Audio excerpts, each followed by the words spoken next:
Aloha, friends and family, and welcome back to the reading of our cosmic origin. Picking it up in section 3, chapter 15, the rise of Homonauticus, the angels among us. Since everything has been orchestrated from the higher dimensions as revealed, light is always on the winning side.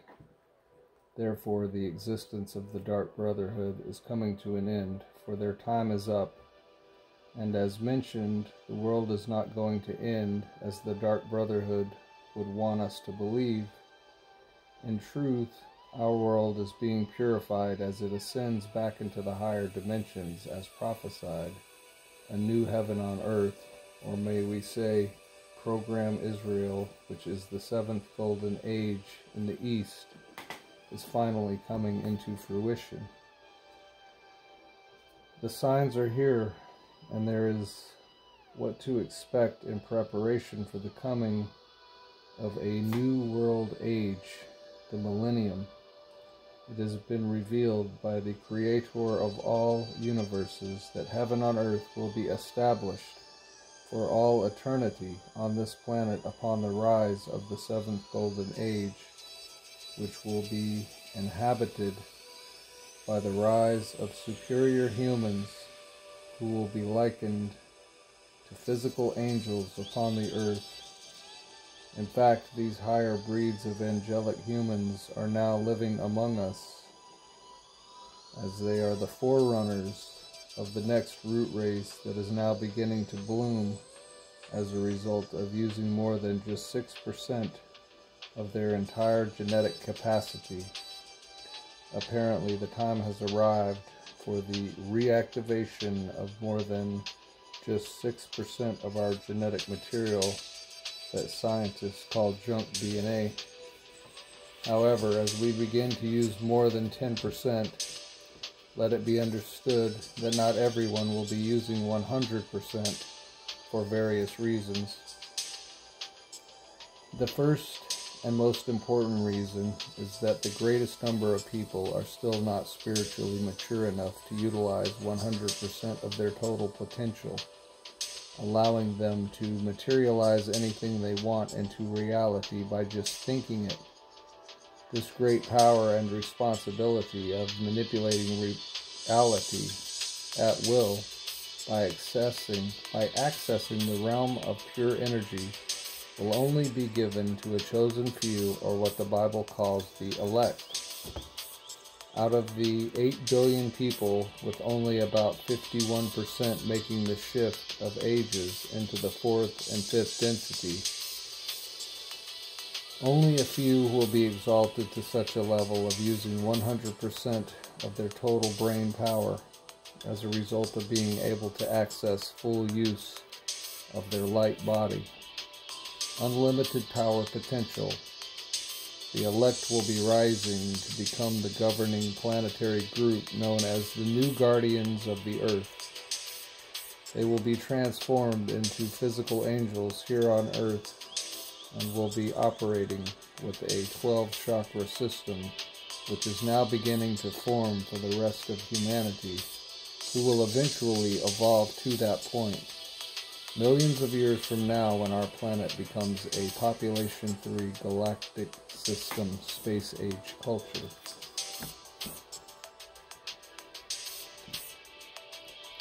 For the remaining humanity, except for a few thousand, they will assemble the 3rd, 4th, and 5th strands of DNA, only allowing their body to live for hundreds of years without aging. As a result of using the 3rd, 4th, and 5th strands of DNA, their telepathic channels will begin to open. Their psychic abilities will begin to function, but at a very mild level once again. The elect will be exalted to utilize 50% of their full capacity, enhancing their psychic abilities by reassembling strands 6 through 9 they will appear to be superhuman with amazing supernatural abilities.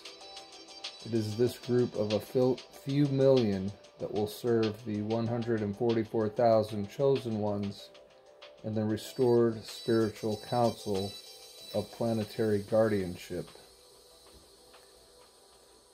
The evidence of utilizing more of our current potential is also currently being discovered by science through the fields of neuroscience and a combination of cutting-edge quantum genetic research.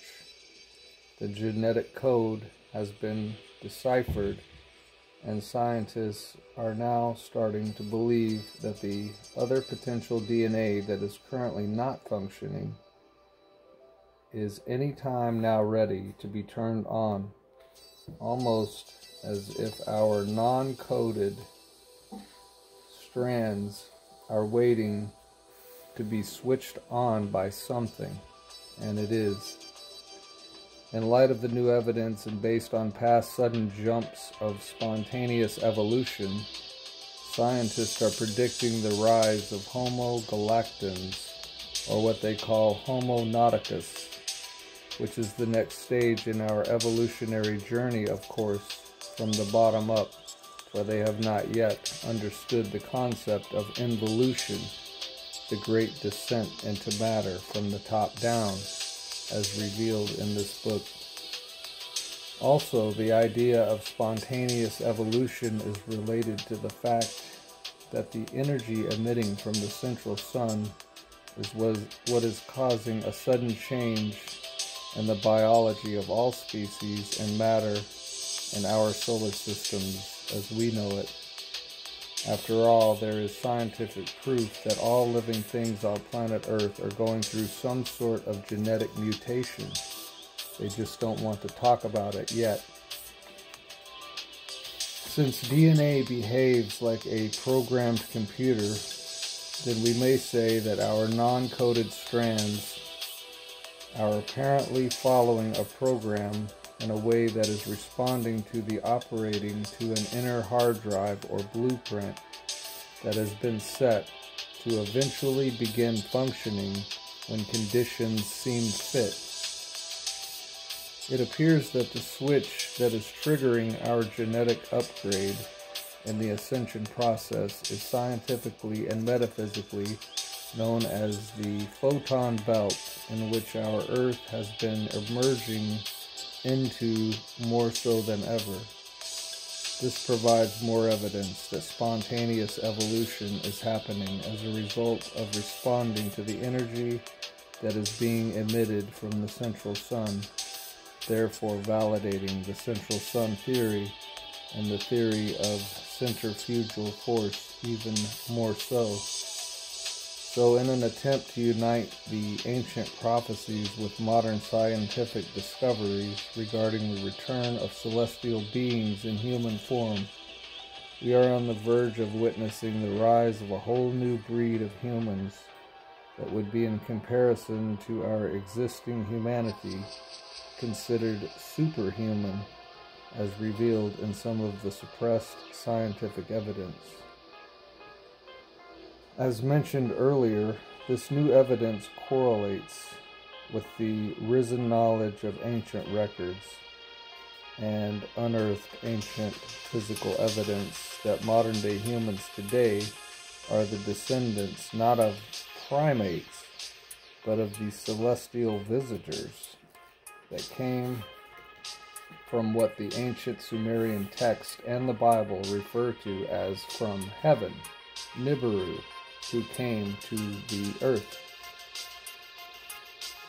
The proof of our true celestial heritage has arrived, for there is scientific evidence from all fields of science, which clearly reveals that if we humans on Earth today were to use our total DNA potential, we would all be like the ancient mythological characters we wrongly classified as gods.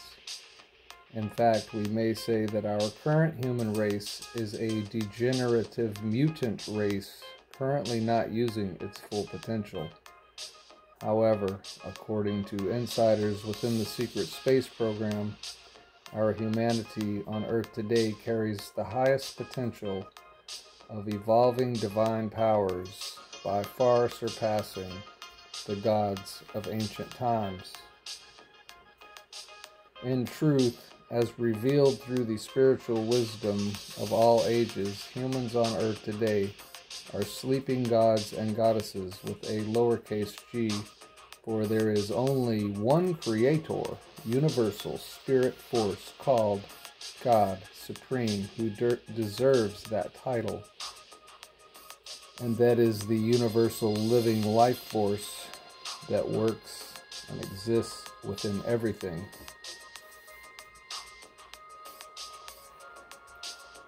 Within everything that is living, from cosmos to elementals. As revealed in this material, we are merely on the brink of becoming fully conscious humans as planned by our celestial, Lyran, Pleiadian parents and the entire spiritual and galactic councils, who are overseeing the entire ascension process from what our new science refers to as unseen dimensions.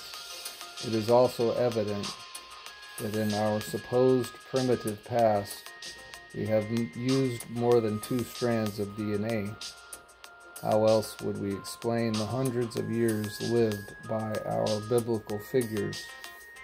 After all, since new records show that Noah was a demigod, half celestial Nibirian, half evolving human, and if we came from his line, then we are all sleeping giants capable of living hundreds of years.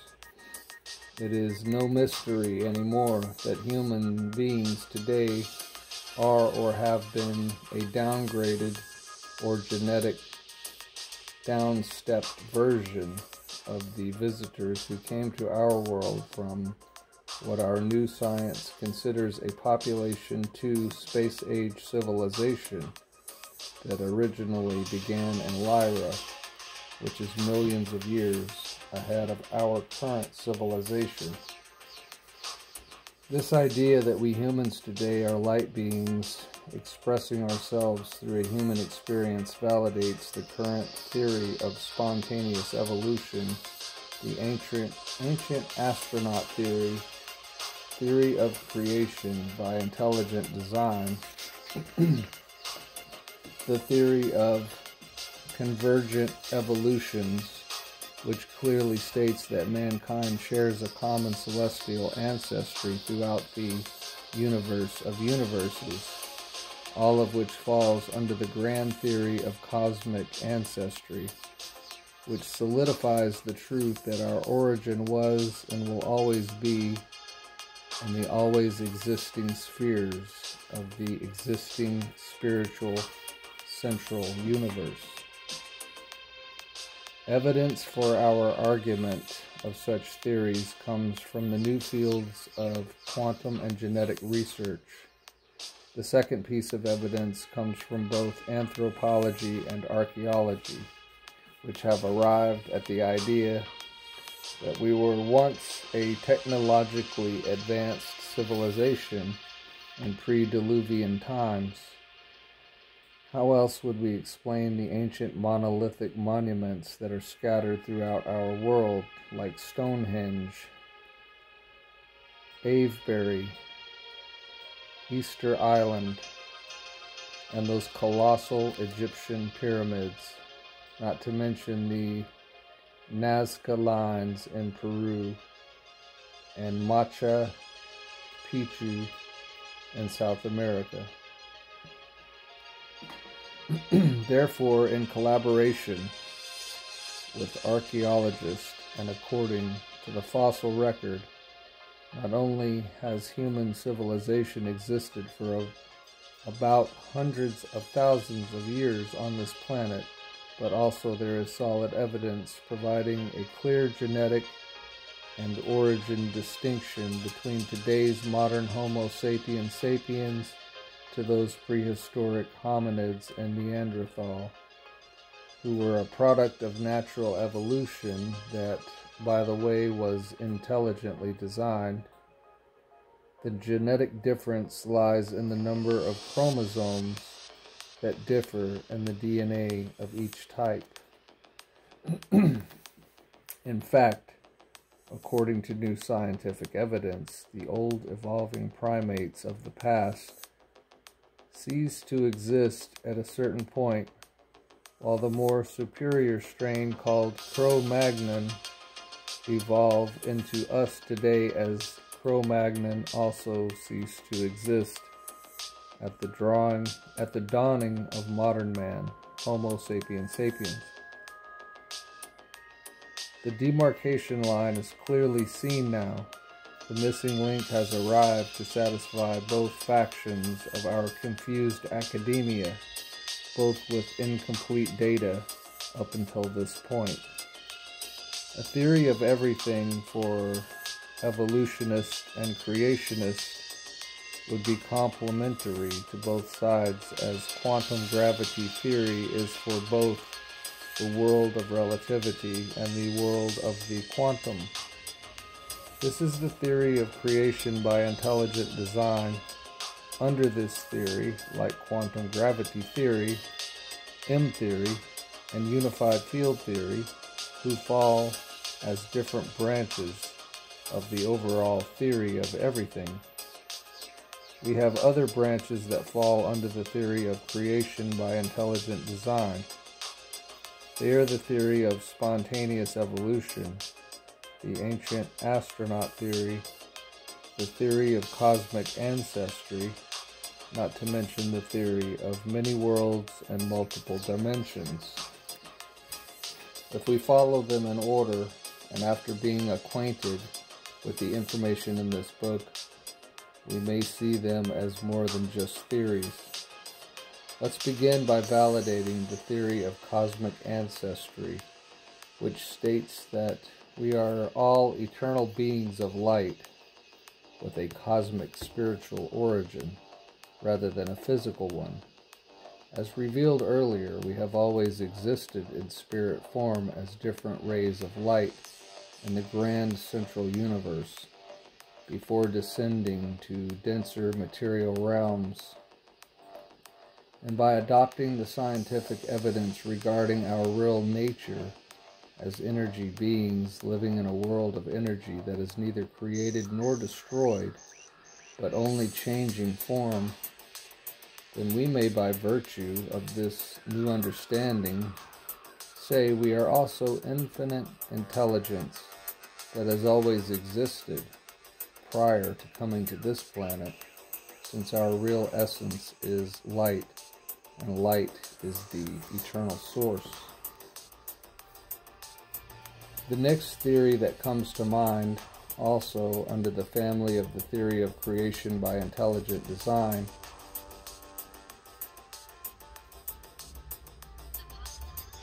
is the panspermia theory, which clearly states that all planetary terrestrial life forms come from outer space in the form of living bacteria and viruses that apparently impregnated our oceans when they arrived in an earlier time when the waters were still heated. In addition to this theory, and according to the Urantia papers, the manipulation of evolution itself was conducted by a celestial group of personalities called the Life Carriers, who were in charge of implanting the biological seed in all the terrestrial planets with the life plasma, while guiding its formation and evolution from an etheric level. Therefore, without discrediting natural evolution, we may say that even natural evolution is a byproduct of universal intelligence and spiritual consciousness that has been in operation since before the event known as the Big Bang, and has been guiding every condition down to the T, for there are no accidents, only divine purpose in everything. For the record, and from the beginning of biological life inception, There was a guiding and directing spirit in all things that caused living organisms in the right conditions to mutate according to the next phase of a carefully planned and orchestrated evolution. This kind of unfolding also applies to the formation of galaxies and solar systems, as they are also following a cosmic blueprint that allows for the proper conditions that satisfies life to unfold. The new evidence is now mathematically suggesting that there are no such things as accidents and that everything has a purpose in the universe. The metaverse or motherverse. And most important, that there is intelligence out there, weaving everything together into a beautiful cosmic eternal tapestry. The next theory that falls under the theory of creation by intelligent design is the ancient astronaut theory. This is the theory that proposes the idea that in our very ancient misty past, an advanced space-age humanoid group of beings from another planet, Nibiru, settled in our planet. They descended to Earth approximately 450,000 years ago in their spacecraft to not only colonize our world, but to extract gold from our planet to save their own. Most importantly, they contributed their life plasma for the biologic upgrade of some of the evolving primates to eventually evolve a vehicle for descending celestial beings to embody in solid physical form. In truth, the ancient astronaut theory helps to explain the sudden leaps in evolution or missing links that began in Mesopotamia about 300,000 years ago. It integrates both the theory of evolution and the theory of creation, but in favor of creation by intelligent design. According to the restored ancient records, after our vehicle was suitable for the incarnation of the descending sons and daughters of light, only Homo sapiens, superior thinking man, existed side by side with non-incarnated fourth and fifth density galactic celestial humanoids, or those that came to earth from heaven, as revealed in the biblical book of Genesis. If we accept the idea that we are spiritual beings experiencing the lower dimensions, then we may now conclude that the evolving primates only provided a vehicle for the incarnating descending celestial humanoids who began incarnating as earth humans, or Homo sapiens sapiens, sometime during the peak of the Atlantean Golden Age, some 30,000 years ago, as revealed through the fossil record.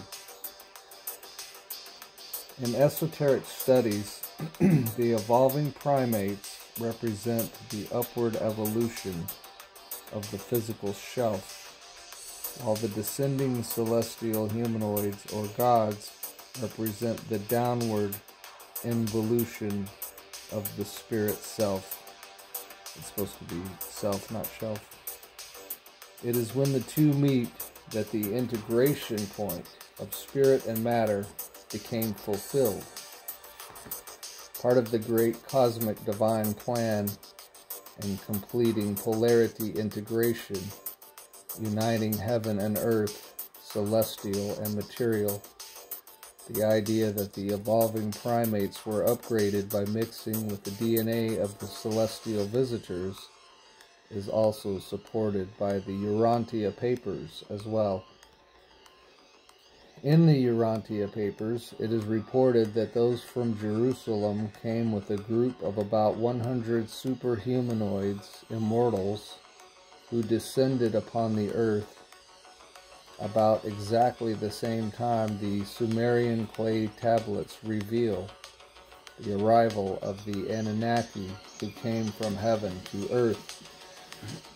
However, in the Urantia papers, the Anunnaki of the risen Sumerian tablets were known as the Kalagastia 100, and it was their mating with the evolving Sangic races, 6 branches of evolving primates, that later gave rise to the arrival of the descending material son, Adam, from Jerusalem, whose life plasma contributed to the emergence of the violet race of man, the 7th earthly race, which was the final stage given us the more superior humans called the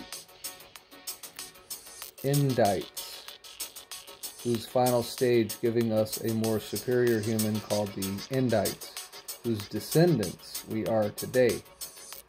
According to this material, Adam was a Morantia, or semi-etheric human being who came to our planet via a seraphic vehicle of transportation. These seraphic vehicles of transportation correlate with the spaceships of Nibiru and of the Galactic Federation.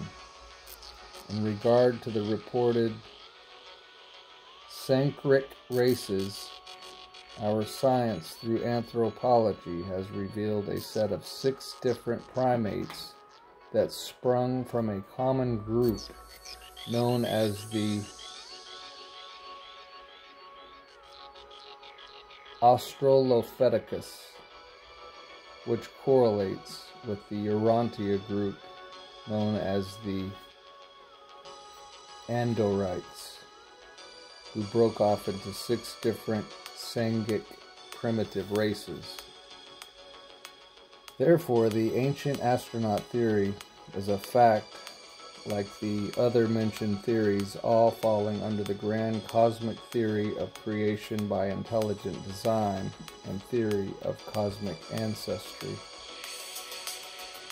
Therefore, we humans today are the descending daughters and sons of the celestial visitors known as the Nibirian Pleiadians, since we were made in their image, as revealed in the book of Genesis.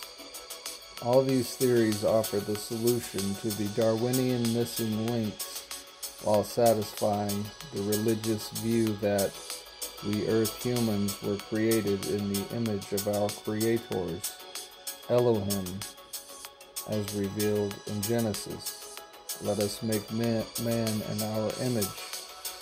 They are both correct, but yet incomplete in describing our entire cosmic origin and great descent, involution, from light, heaven, into matter, earth. Also, it is important to understand that in the Bible, the many messengers, or what we call the angels, were a further condensation of the original Benai, or Elohim, plural, describing the many celestial beings that walked with man in pre-Diluvian times. Mythology referred to them as gods. In the Bible, we know them as angels.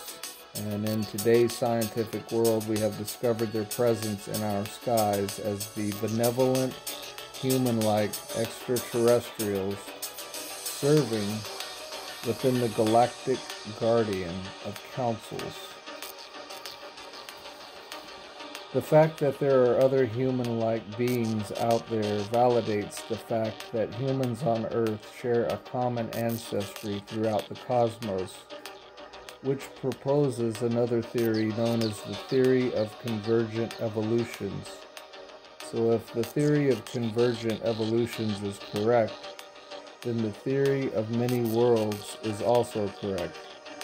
Then it is only logical to assume that this theory suggests that all of mankind that exists throughout the multiverse share a common ancestry, as we were all made in the image of the one creator of the central universe. This evidence, again, is being confirmed not only through the fields of science, but through restored records given to us by celestial intelligence and from the esoteric, secret knowledge that has been preserved in the records of the Great White Brotherhood, all confirming the undenying truth without a doubt that we humans today are powerful light beings utilizing less than 10% of our full capacity, and should no more be compared to the species of the evolving animal kingdom. To further validate the new scientific evidence, we will now examine new restored information coming from a benevolent group of ETs known as the Sirians, who are the angelic guardians of our galaxy. As revealed, the Sirians are one of the most evolved civilizations in our galaxy and is a galactic epicenter for the cosmic order of Melchizedek, or Ancient of Days, and the order of Lord Michael, Union of Days. Perhaps the Sirians are what our new science considers a population 3 galactic star system civilization, since the Sirians do harness the power of our galaxy's central sun, protecting the great Xolkeen Ophiuchus, the seat of divinity in our galaxy. As mentioned, from the center of our galaxy, the office of Christ has been guiding all spiritual councils in our galaxy, beginning with Sirius and Lyra.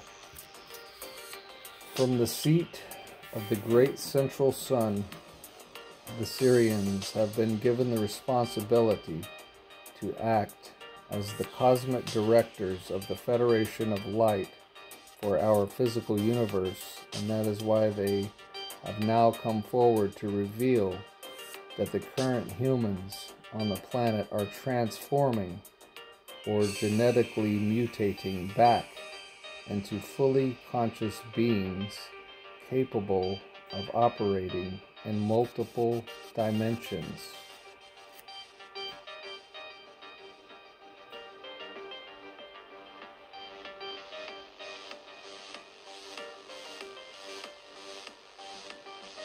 According to this revelation, today marks the end of a long evolutionary journey, as Earth humans are getting ready to complete the final phase of their development.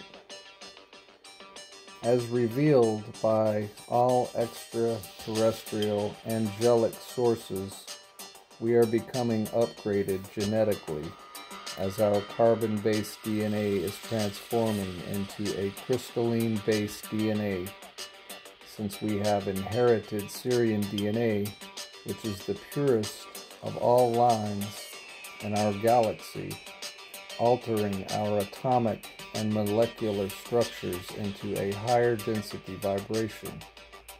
Of course, this genetic change is happening as a result of our world's emergence into the photon belt. These changes have been taking place at the etheric level, affecting both the cellular and molecular structure of our bodies.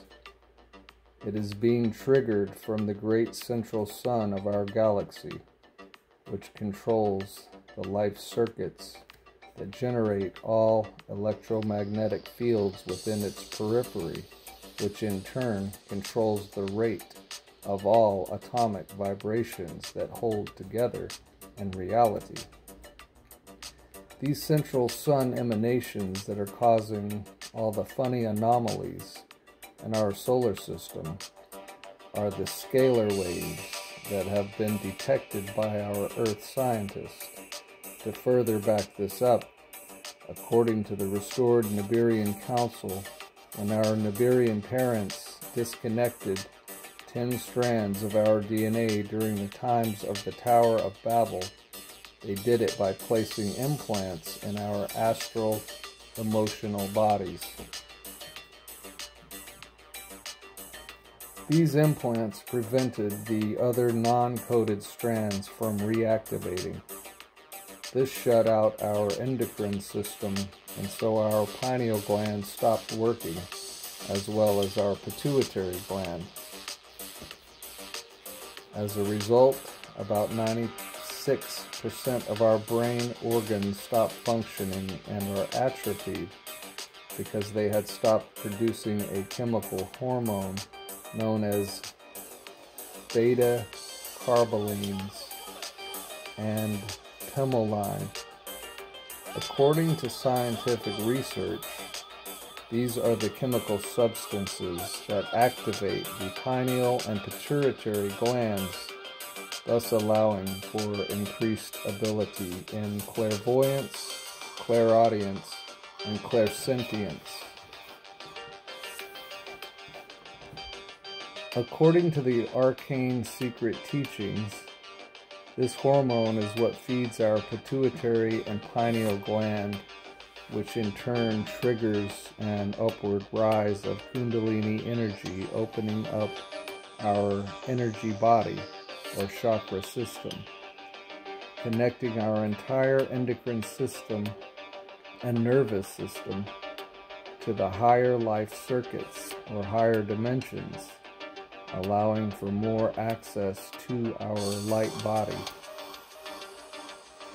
The restored NC also backed this up by revealing that the time for the removal of our astral implants in our emotional body has come, as we are being groomed into becoming multidimensional beings like the rest of the angelic humans that are spread out throughout our galaxy and other galaxies and other universes.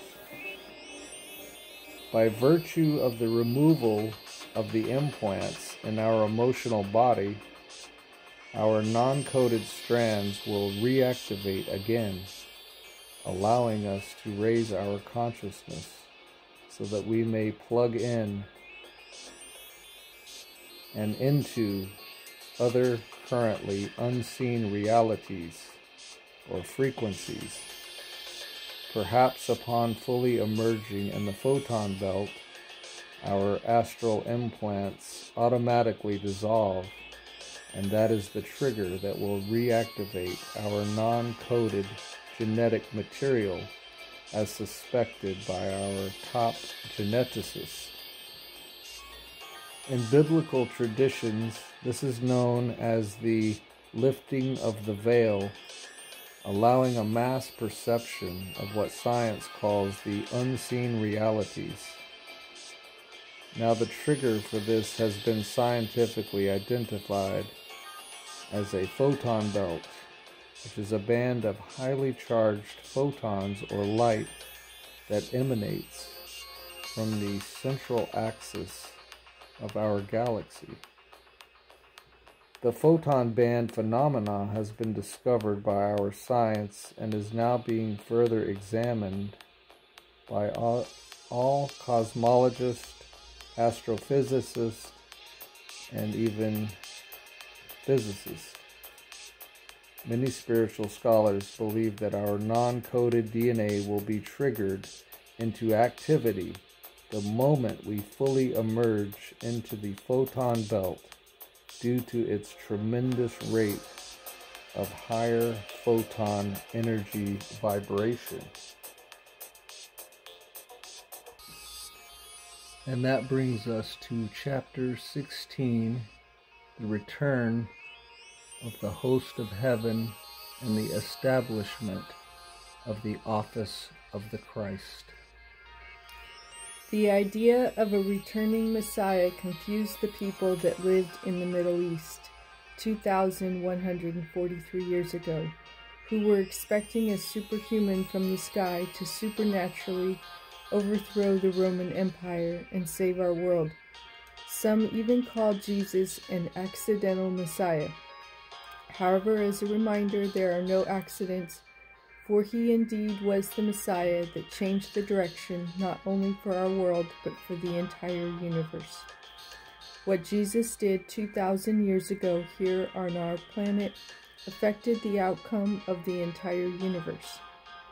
Apparently, out of all the incarnating avatars, celestial beings that have ever walked our planet, no one compared to the level of Jesus, for according to the higher knowledge, he was the creator son of our local universe. The Bible, therefore, was correct. Jesus was the incarnating Father who made flesh. That is why he said, I, the Father, and I are one.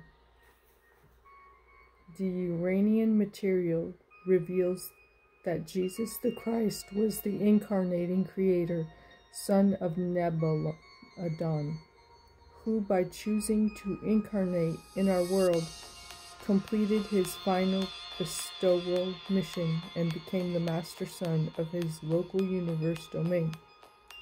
The Uranian papers reveal that prior to his seventh and final bestowal, he was known as a vicegerent son of God, who co-ruled his universe by virtue of his father from the Isle of the Paradise of the central universe of Homonauticus.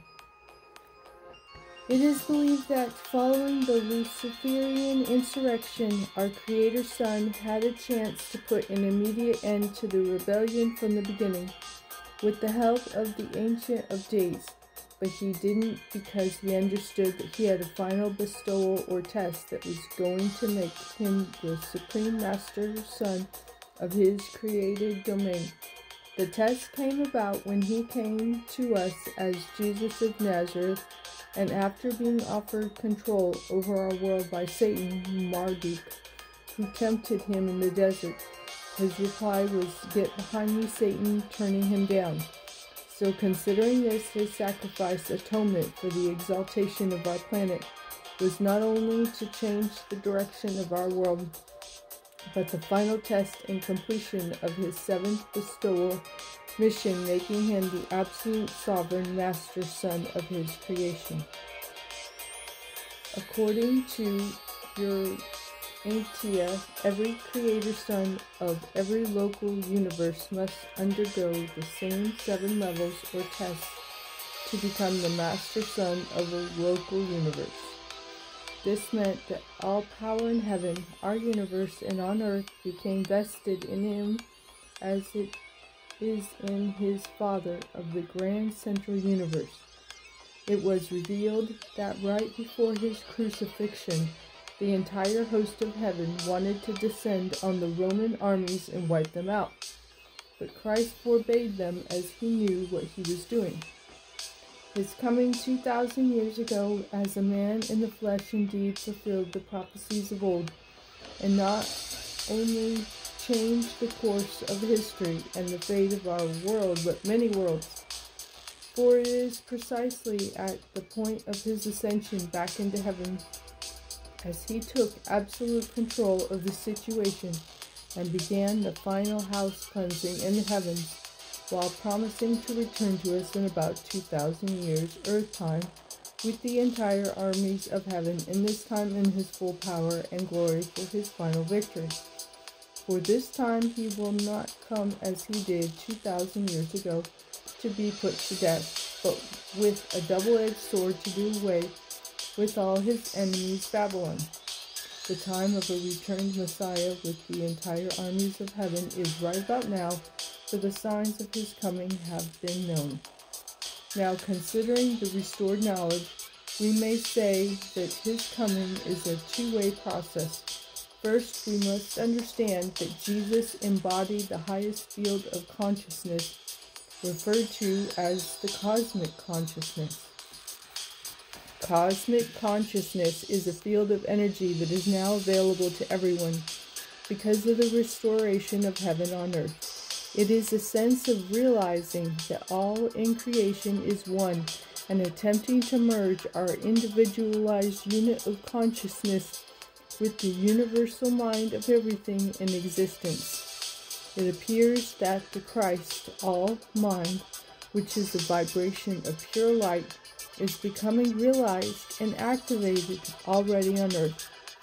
At the great shift of energy and ages, all of humanity remaining will embody the Christ universal mind field. Therefore, the Christ mind will be realized by those that embody it, while the grand event of the return of the host starships of heaven will also occur as a result of that.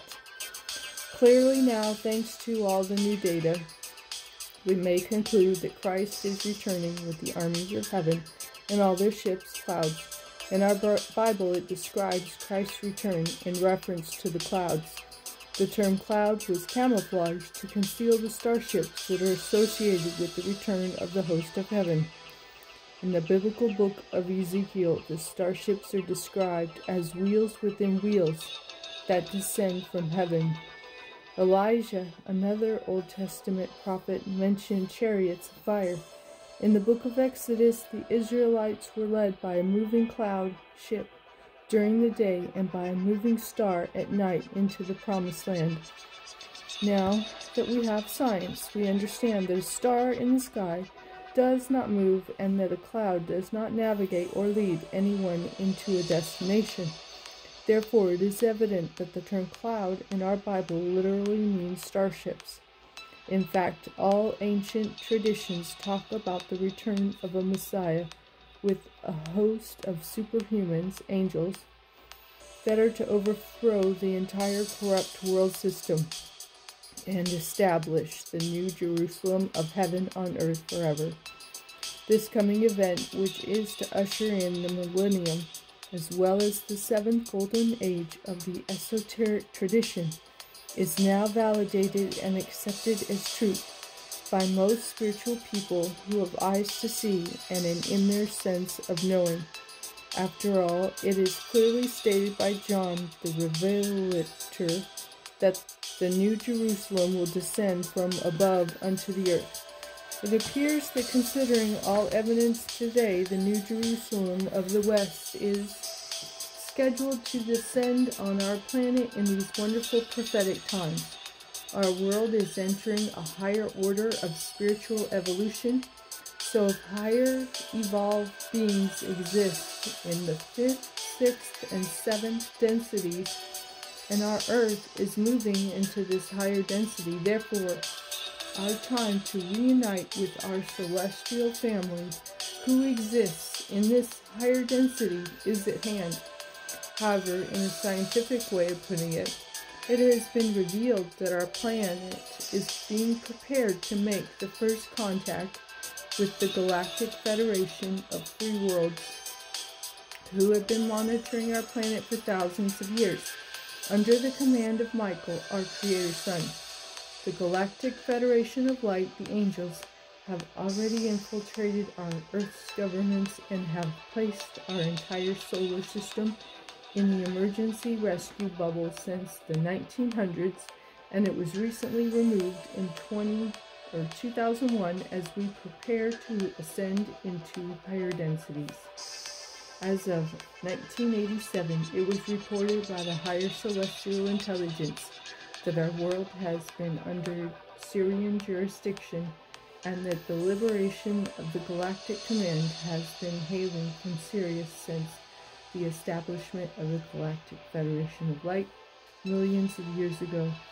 Overall, in these days to come, as we ascend, the second coming of the entire host is scheduled to happen as a prophetic event expected and observed by many in our universe and other universes.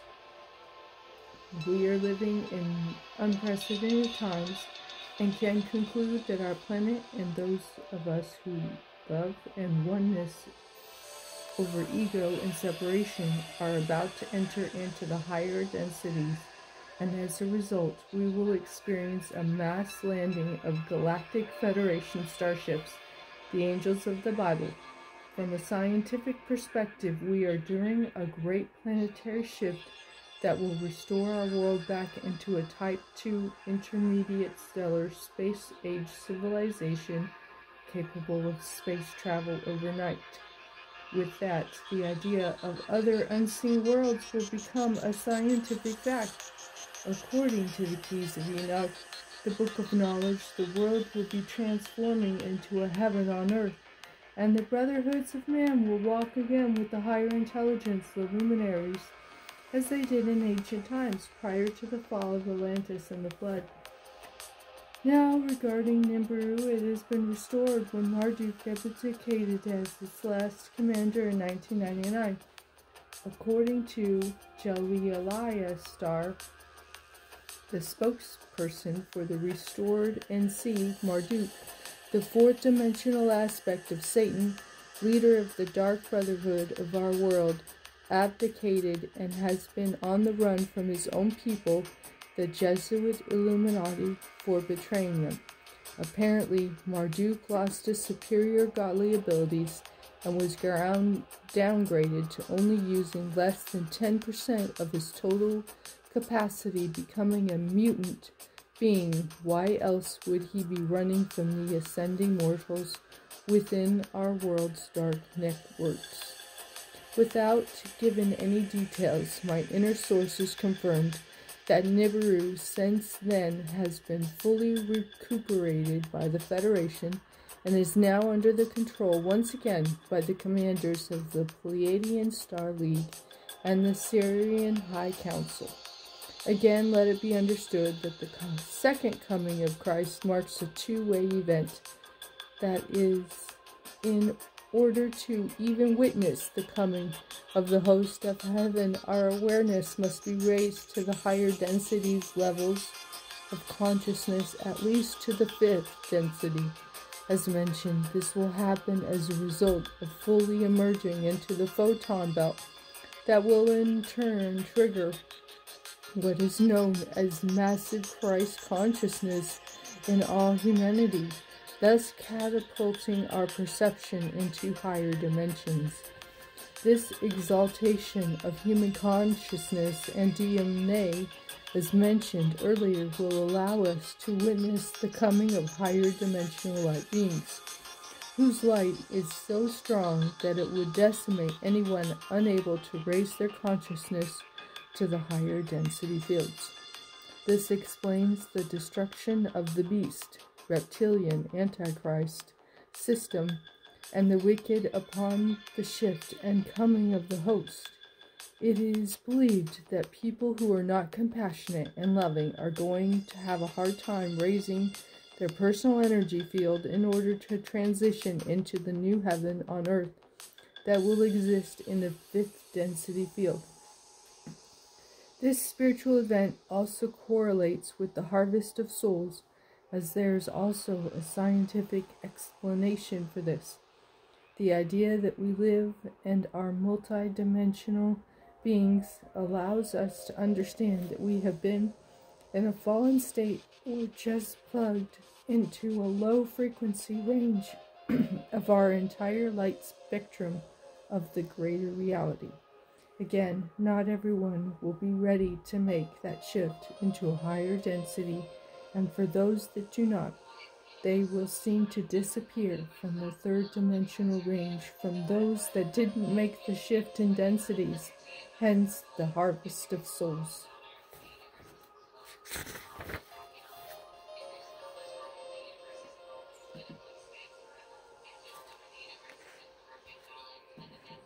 In assisting the people of Earth in the ascension process, let it be known that our skies are filled with starships, motherships, and small scouting ships from the Galactic Federation, who are the same beings known as the angels in the Bible. These starships were sent from the Creator to help bring about the kingdom of heaven upon our earth plane. In fact, many of the star beings, angels, are coming forward to a selective few and are working with them in order to prepare the masses for what is known as the first contact. Therefore, Earth's acceptance into a galactic community is once again being offered by the Galactic Federation since the fall of Atlantis. After all, the Federation has been known to our world government since the Eisenhower days of alien visitation. According to William Cooper, an ex-naval officer, there were several ultra-secret meetings that took place in the late 50s between Eisenhower and two types of ETs. The first meeting reported with a negative group of ETs classified as the Greys, who negotiated a deal with the secret government group known as Majestic 12. The other top-secret meeting is one that is not talked about because it involved a representative of a higher group of humanoid beings representing the Federation. The name of this being, who was no other than Commander Sharon Ashtara of the Ashtar Command, who arranged an emergency meeting with Eisenhower to warn him about destructive use of atomic and hydrogen bombs. Commander Ashtar made it clear to him that if we continued to use or development of hydrogen or plutonium explosives, that the Federation would execute an emergency intervention because of the dire effects it will have not only in our world but on other planets in our solar system as well. Ever since then, most of our governments have been aware of the Federation of benevolent ETs, angels, and their involvement with our planet. The Galactic Federation has also offered our government a chance to be part of a greater galactic community, but the United States government, under the control of Jesuit Illuminati secret world government, refused, because the stipulation was for our government and all other governments of our world to end their war machine and disarm from all weapons. Most importantly, the Federation demanded that the Illuminati One World Government gang give up their power structure of control over the world, and in the event that our governments complied, the Federation was to share their space-age technology with us, which would improve our living conditions overnight. That meant offering alternative, natural, and healthier ways of using energy-efficient resources by harnessing the power of our local sun or extracting unlimited power from the zero-point field. The Federation also offered the use of technologies that would heal not only our ecosystem from all pollutions, but all illnesses known to man. All of this offer went against the draconian protocol of the Jesuit Illuminati One World Government, who depend on their petrochemical hazardous resources and their pharmaceutical markets, and that's the reason why all evidence of our benevolent ET, the angels of the Bible, is being held from the public.